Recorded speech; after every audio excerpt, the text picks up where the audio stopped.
Hello, and Blau is also one of my favorite decks, and I want to talk about Blau because it's one of my favorite decks. And, you know, it's Blau Hours, and what do we do on Blau Hours? We cook Blau.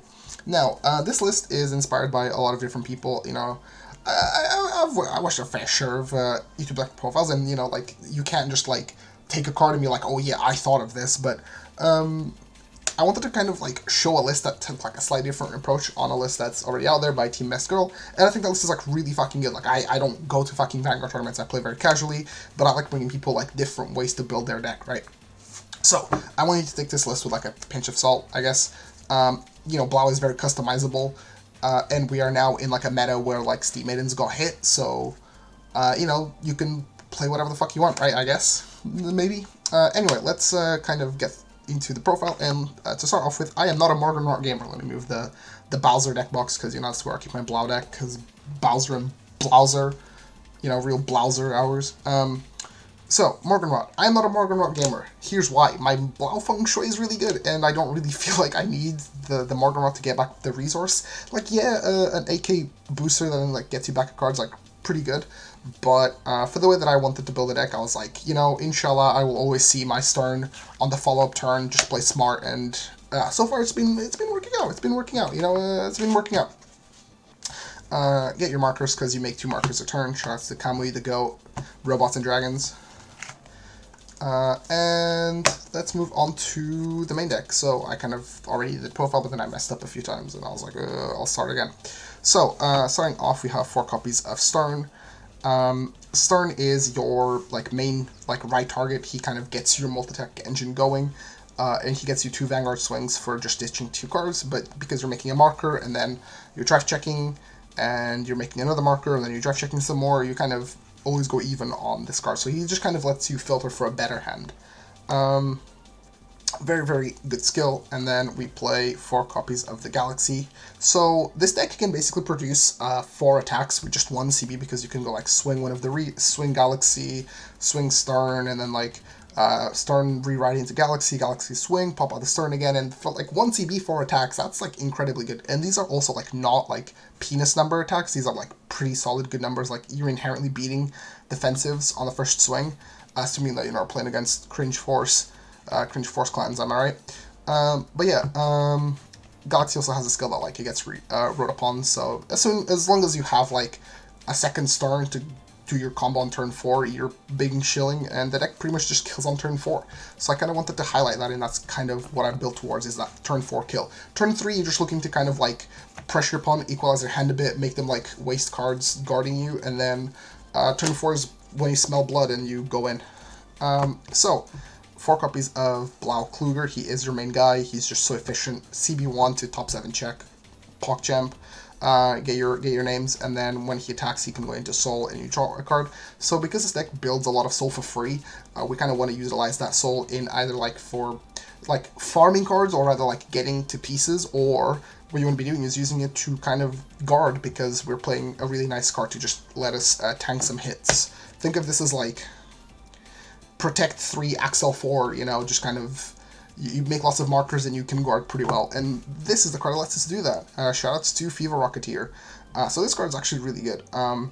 If you don't play enough Novas, and you start playing Nova more often, you'll gain an appreciation for this card, because this card is just like, I think it encompasses like Nova in a way where like you're bashing your opponent, and then you can kind of like get little pluses here and there. And the way that this card pluses is essentially by giving you like a really strong interceptor. This intercepts for 15. That's pretty nuts, all things considered, and makes the deck like deceptively tanky. Also, he gains 3k on attack when he attacks the Vanguard. So you know, you commit a booster, you can on turn 2 like beat over defensives. You know, it's one of those things that like you'll gain an appreciation for the more you play the deck. And I've been playing this deck a decent amount.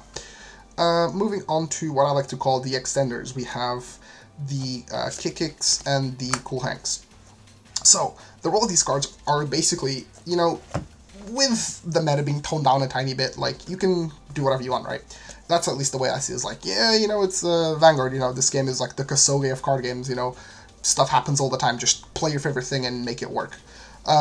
So the idea is that, like, I want 5 cards that do a thing, which is basically restand one of my rears, and that's because, like, you can restand a Blau that gains power by itself plus on a marker. You can get, like, really good numbers off of that. or like a thing that, you know, if you get some triggers, then like all of your attacks become like pretty nasty. These cards become better if you play crits because you're now resending a unit that has a crit, which is more devastating, but I chose to play fronts, and I'll show you why I chose to play fronts in a little bit. But if you wanted to play crits in the deck, you could totally, absolutely play crits. But yeah, 5 cards are basically like restand. If you don't know, like this uses CB, this uses a discard. This is also pretty fine, like right target, because you can like on his so +1 to draw cards, so the opponent is more likely to guard it, which is fine. And this can give a little bit extra power. This costs a CB, this costs a card from hand, so which is why like I still like playing the kick because you don't use CB that much, so you know you can use the kick as like a way to as a CB outlet.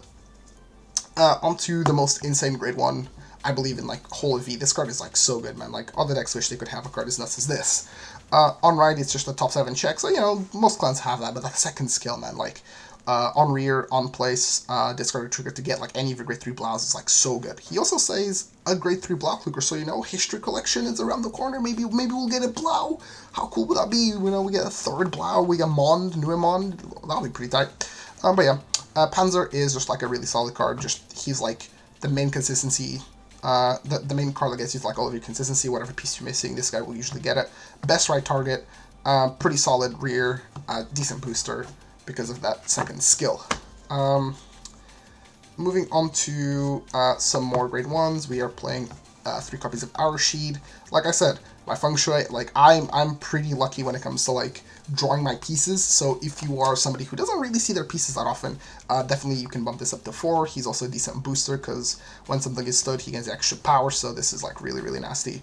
But I think that like 4, the way that I played it, it just feels a little bit too excessive. And then I end up like seeing too many copies of it, and I don't see the rest of the deck, so I was like 3 seems like a pretty good spot for me right now. But again, a lot of these ratios are like very malleable, you can kind of do whatever you want with them. Now, let's talk about the card that I saw for a long time, and I was a big hater. Like this guy, Starfighter Silver Fist, I was a big hater. For a long time I just didn't kind of get the appeal of the card, and sometimes, you know, the card just underperforms, but like when this card goes off, man, like it just makes the deck like, yeah, you relying on a card to help you sack fronts, kind of, right? But like, you can kind of just, you just have to embrace it. Like, you're playing Novas, man. Like, it's already an uphill battle. Bushi just obviously hates robots, so you know, suck some fronts, man. And this card is like really, really insane because upping the power of your fronts makes fronts like even more disgusting. Fronts can already feel sometimes like really unfair, but this card is just like so insane. Especially the fact that like you can make a really wide board, you get a lot of value, and you're restanding. You can resend a unit like a few times. It also makes like the numbers on your swings just a bit more smoother, especially against like force decks. So this is like I built the list with the idea that like I'm going to be playing against like nothing but force. So this card just really helps. The Vanguard skill is like whatever. And then finally, this card is just like, oh, Novas, man, like, if your deck can play this card, oh, this card's just so good. You basically, this card just, like, always draws you 2 cards, so +1 to draw 2 is, like, pretty insane. It's also, like, a fine right target because it's just, like, on-hit draw, so, and there's no, like, discard involved. But this is, like, the card that kind of, like, lets you get into the game. Like, when you guard a lot on that initial turn 3, this is the card that will get you, like, back, like, all of your, like, you basically, like, try to draw into the rest of your pieces and kind of make fields and stuff. If there was anything that I would change about the deck is like you could maybe cut the Silver Fists for Morgan Rots and then play crits. But yeah, that's pretty much it for the main deck. The super clean list. I'm super happy with it. It's been a lot of fun. That's why I play Friends, man. The F in front stands for fun. 1 Blau younger because it's your starter, you have to play it. And then trigger lineup. Obviously, we're playing the heals, we're playing some draws. Could you play 5 draws? Kind of. If you want to. Do you need to play 4 draws? I don't know. You could maybe, like, cut a front for something else. Cut a draw for something else. Like an extra, like, if you wanted to play more crits, you could just play more crits. But I'm on the 8 fronts. Fronts, to me, feel a bit more consistent. I get the fantasy of, like, you have 2 Vanguard swings, so, like, you're more likely to check, crits, and then like putting a crit on a unit that you're going to resend a bunch feels really, really good. But I would rather have like the fronts where like I'm still going to have a unit that I'll resend a few times, and then like all of my other units can actually like become even more threatening. Whereas like you go from like ripping out like 15k shields to ripping out like a lot more shield. I don't even know if the math is correct, I'm just kind of throwing stuff at the wall. But the idea that I want you to the thing that I want you to take away from this deck is that, like, Blau is, like, a really fun, and the deck is, like, really malleable, so as long as you see your pieces, you can kind of, like, optimize it to fit into your particular, like, playstyle. I obviously chose to go with the front route. I think fronts just kind of do a lot, but if you wanted crits because you just, you know, you value the 2 Vanguard swings a bit more, and, you know, with fronts, the opponent also has, can, like, much more easily no-guard your Vanguard swing, and then, because they know that they're only going to take one, so, like, I do understand that. And then in the early game, the crits also are a bit stronger because you can randomly, like, put your opponent at, like, higher damage thresholds. But I think fronts just do a really good job at making everything hit, or everything, like, become, like, more unguardable, because it will get to a point where, like, your attacks will just become unguardable. So I think fronts fit more into that role. I don't know why I'm spending so long talking about triggers. I could do this all day, I guess. You know, this deck can play both. Play whichever one you want. Anyway, that was it for my Blau Hour deck profile. If you liked the video, give it a like. I'll probably post some more. I have a couple more things lined up. See you later.